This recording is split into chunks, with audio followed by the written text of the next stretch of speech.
তুড়ি, সতীপীঠ, কালীঘাট, বাঘিনী, কুমকুম, একটার পর একটা নতুন মেগা আসছে টেলিপর্দায়।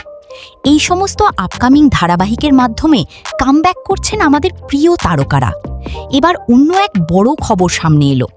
2 বছর পরে আবার ধারাবাহিকে ফিরছেন বাংলা টেলিভিশনের জনপ্রিয় অভিনেত্রী দেবচন্দ্রিমা সিংহ রায়। বেশ কদিনে বিরতি নিয়েছিলেন অভিনেত্রী।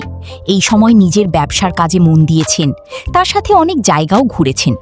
টেলিপাড়া সূত্রে জানা যাচ্ছে বাংলা নয়, আবারও হিন্দি সিরিয়ালে কামব্যাক করছেন তিনি। আসন্ন এই ধারাবাহিকের নাম হচ্ছে ফিতুর। এখনও ধারাবাহিকের কাজ আরম্ভ হয়নি, সামনে আসেনি নায়কের নাম। তবে জানা গেছে এই ফিতুর ধারাবাহিকের জন্য দেবচন্দ্রিমাকেই বেছে নেওয়া হয়েছে।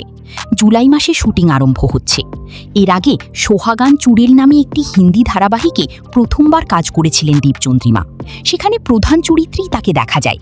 তাই তার পরবর্তী মেগা ফিতুরের জন্য সবাই এক্সাইটেড। দেখা যাক প্রথম প্রোমো কবে সামনে আসে। তো